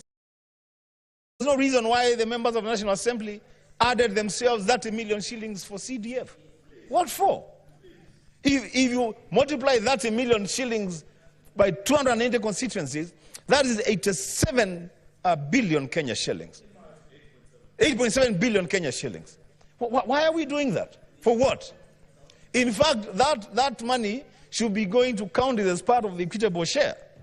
The Speaker, we must confront these issues and deal with them as they are. The Speaker, with those many remarks, I support the motion.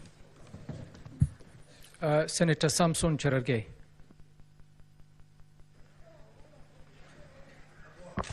Mr. Speaker, I want to thank you for giving me this opportunity. I want to congratulate the majority and minority leader and my colleagues, Mr. Speaker, for having to resist the temptation to go and hide, just like our colleagues have done, Mr. Speaker. I would be somewhere in Kimondi Forest near Kapsabet, running away from my president. And I want to ask, in fact, this should be corruption, where you run away from your duty, Mr. Speaker. I remember when we were supposed to resume is when unfortunate events and incidences were happening in the city, Mr. Speaker. Mr. Speaker, I'm happy that I'm among the senators who found it wise to continue with our duty because we are being paid to proceed with our duty as envisaged by Article 96, Mr. Speaker. Mr. Speaker, I want to tell Kenyans, including our young brothers and sisters, the Generation Z, because some of us are millennials, that we have heard you, we listen to you, we apologize for some of the transgressions that might have escaped our attention in addressing some of the challenges, Mr. Speaker. Mr. Speaker, while a lot has gone through in this country, we must agree that some of these challenges that we face as a nation, Mr. Speaker, build up for many years, many decades, Mr. Speaker, many challenges since, Mr. Speaker, the onset and independence, both pre and most post-colonial independence of this republic, Mr. Speaker. Mr. Speaker, on Tuesday, when the young people decided to visit Parliament and enjoy the hospitality, although they went away with a number of flags, Mr. Speaker, and also were able to take photos at the floor of the House, at the National Assembly to be precise. And I saw one of the pastors, I don't know, speaking at that aftermath, Mr. Speaker. It was very unfortunate, Mr. Speaker. I saw people who are running helter and skelter, Mr. Speaker. The unfortunate part, as we was some of the media houses were streaming live, Mr. Speaker, exposing the lives of many members of Parliament. Mr. Speaker, I know yourself, not specifically, but the substantive Speaker and Senator Chute and other colleagues said to use ambulances, Mr. Speaker, to escape the arm, Mr. Speaker. Even as that happened, Mr. Speaker, and I want to point out this, under Article 118, Article 34 and 35, right to freedom of information and media, we should not, even at any given time, Mr. Speaker, block or deny access to media the way it has been done, Mr. Speaker. We should look access of media to the floor and to parliament prisons case by case, Mr. Speaker, because I'm told there is a silent gag order that has been issued against access of media to the prisons. Very unfair. Kenyans need to know what is happening, especially as the legislators transact business, Mr. Speaker. So I hope through your office you can consult and ensure that case by case, while I do not agree that media were able to expose members of parliament and report live that they were being evacuated through the tunnel or being taken away by the ambulances or they were changing clothes, Mr. Speaker, I met one member of National Assembly, decided to remove the entire suit and wear a vest and a boxer to escape the rat, Mr. Speaker, through Landimawe, Mr. Speaker, in this city. While those are tactics that people evaded what was happening in that day, Mr. Speaker, it is not a justification to deny media access and access to media to the prisons of parliament. And therefore, I want to ask your office and Parliamentary Service Commission to resist the temptation to give out unconstitutional orders of denying access of media, because Kenyans need to know what we are doing. Mr. Speaker, I've used an example of 1932, when there were allegations that there was a letter that was being sent to the House of Congress and Senate that had poison. The Congress decided to close the House and run away.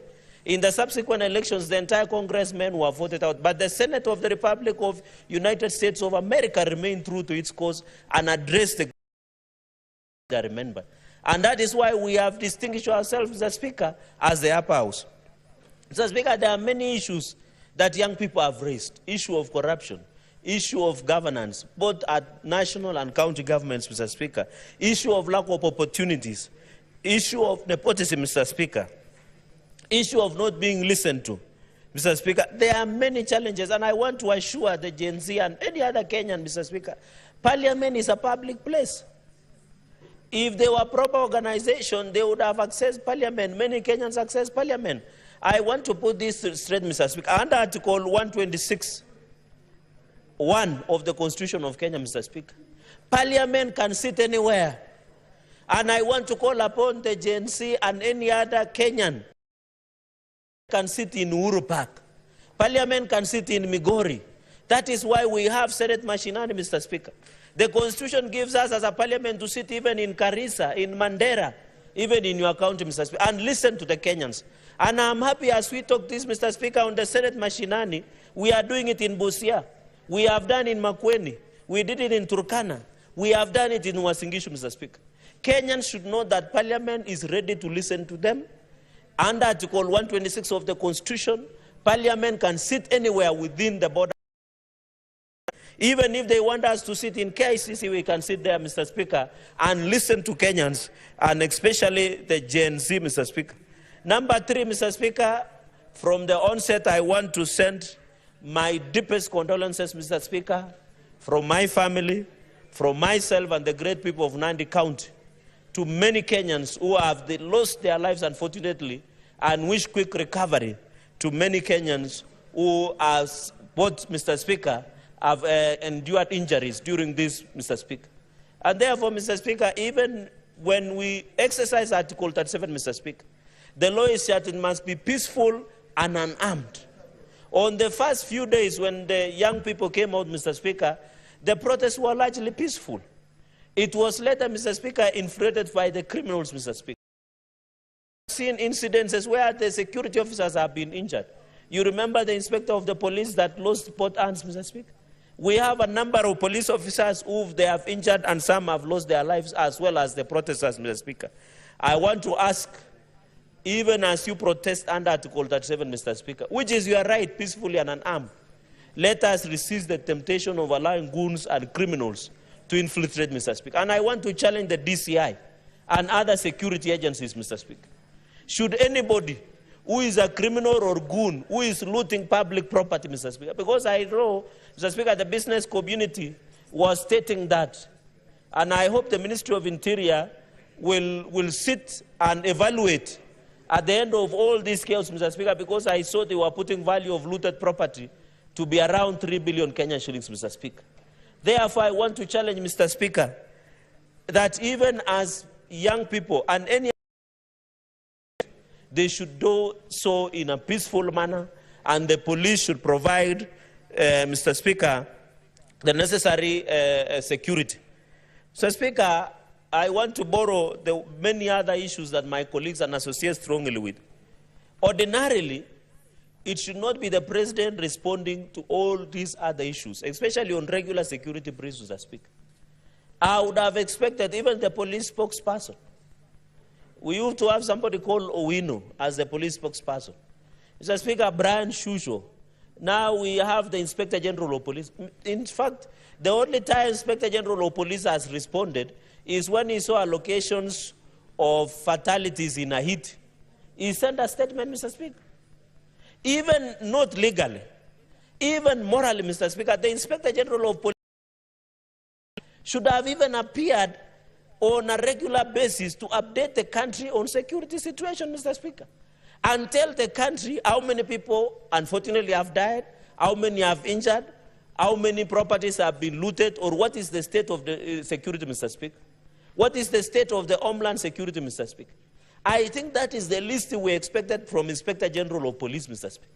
And therefore, I think his stay in office is no longer tenable, Mr. Speaker. We must do a proper reshuffle within the security apparatus of this country, especially the homeland security, Mr. Speaker, so that we have a police service, not a police force, as was envisaged by the Constitution of the Republic of Kenya, Mr. Speaker.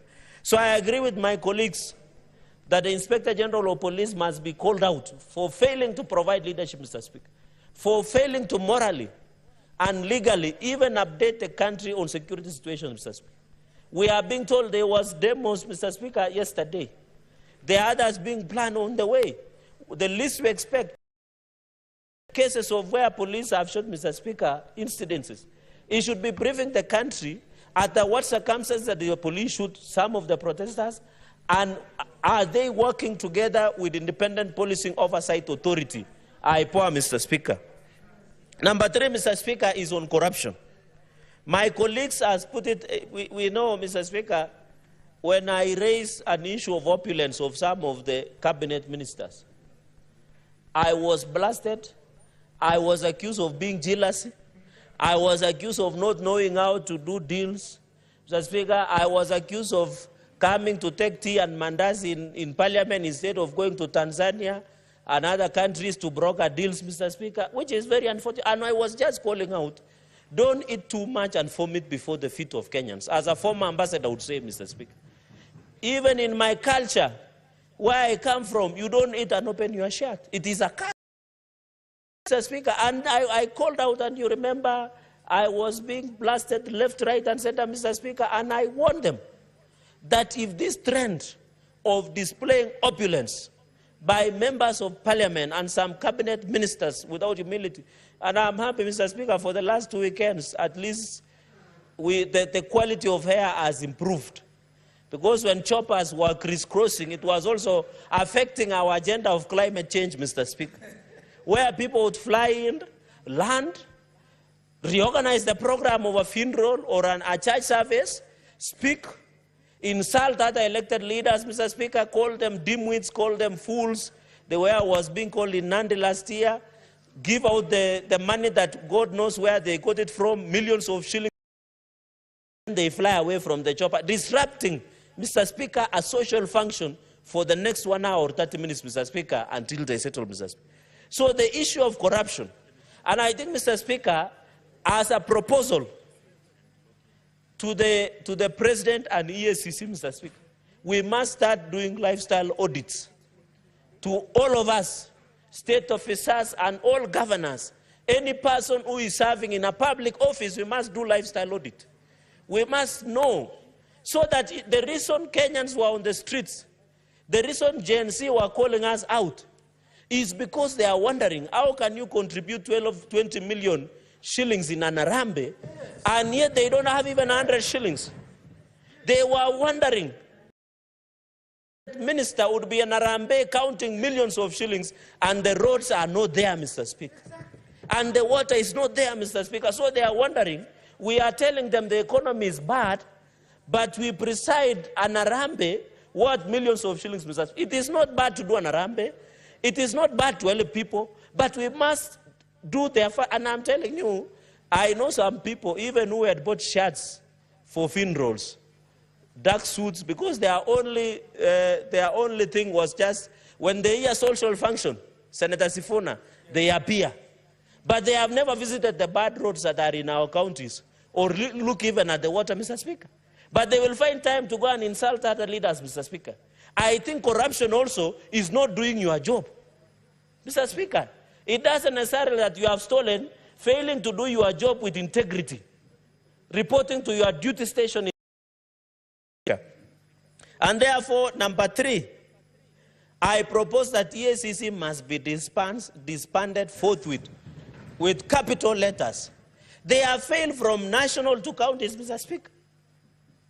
In fact, when you steal, they come and see you, you may attend, they slap you on the wrist, and they go away. If today EACC was serious, 3/4 of governors would be in jail by now. I can tell you for free. Because even some of the people serving at the state officers, Mr. Speaker, they should be in jail. But EACC have failed us. While I agree they don't have enough resources, it is time we disband the EACC and restructure EACC and redevelop EACC to win back the public confidence, Mr. Speaker, of this republic going into the future. If you ask EACC and friends and colleagues, I have been privileged to serve as JLAC chair. And I remember we did invite EACC in the last session. The only conviction EACC had done is a bribery of 20,000 shillings. What are we telling Kenyans? What are we telling Gen Z when they can see this club that you have built somewhere in a town, they can see these are proceeds of crime. And that the EACC will turn a blind eye, Mr. Speaker. We must resist, and I want to request, even as EACC struggle with the challenges of resources, we must disband, restructure to win the public confidence of this republic, Mr. Speaker. Number 4, Mr. Speaker, before I finish with austerities, this issue of SRC increasing the salaries of members of parliament and state officers is in bad faith. It wants to increase the public discontent, Mr. Speaker, and SRC must be called out, Mr. Speaker. You remember when UHC colleagues, interns, we invited SRC here. They told us there is no money to increase for UHC doctors or JSS, but they are quick to increase money for us members of parliament to create discontent and fuel the country into discontentment of members of parliament, Mr. Speaker. SRC we never requested for the increment of salaries. We have never. SRC is abusing its own power by trying to set us against the public. And I'm happy a number of colleagues have responded to this blackmail, misleading corruption by SRC, Mr. Speaker. And I also propose SRC must be disbanded, Mr. Speaker, and serve. Let the SRC commissioners not serve monthly. They should serve as. Because the problem we have with SRC, they are not serving part-time. They are busy trying to set and regulate salaries so that they justify their work in office, Mr. Speaker. While SLRC chair is giving herself a 10 million car grant for a Prado from Toyota Kenya. She is increasing her salary. She gets 2 car grants within 4 years, Mr. Speaker. The SRC, and I want to say and tell Kenyans, I am not interested. In fact, what I'm proposing going into the future, members of parliament, we should serve in part-time, just like other countries, Mr. Speaker. Then we agree how it works out. If that is the solution that will bring back the confidence of this Republic of Kenyans, Mr. Speaker. Mr. Speaker, on judiciary, I served and I have the privilege of information. Mr. Speaker, Kenyans file more than 500,000 cases per year.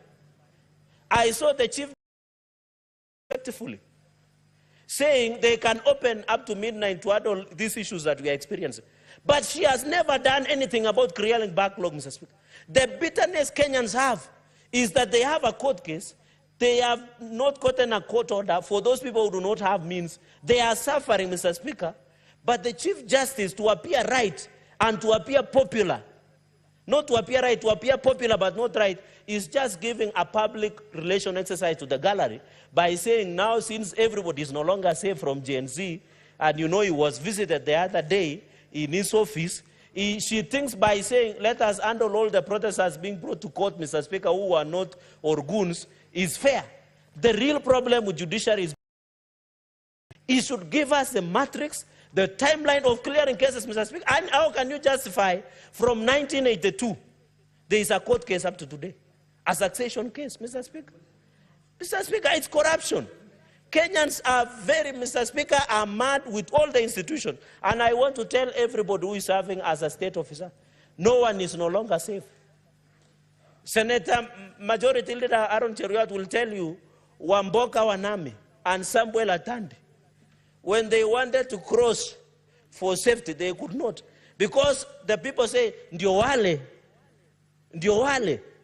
And I'm telling you, some things happen that I'm not comfortable to share because this is parliamentary guided program. It is PG rated, Mr. Speaker. Mr. Speaker, finally, on austerity measures, I will tell, I can see Senator Faki is interested, I will tell him in camera. Mr. Speaker, I plead with the President and all of us, just in 2 minutes, Mr. Speaker, please let us not cut amount that we are going to JSS for 6,000 teachers. Most of these 46,000 are young people. If we can confirm them to permanent and pensionable, Mr. Speaker, we shall also be fair to young people on these 46,000 junior secondary schools. Mr. Speaker, number 2, let us not reduce the allocation to counties. Because it was not pro rata, as Majority Leader said, it was based on equity. Just a minute, Mr. Speaker. And also, finally, Mr. Speaker, let us not cut money that was going to confirm the UHC intern doctors, among others, within the medical sector, Mr. Speaker. Mr. Speaker, with those very many remarks, I support this motion. Let us bring back this nation to where it should be. I thank you, Mr. Speaker, sir. Mr. Sifuna.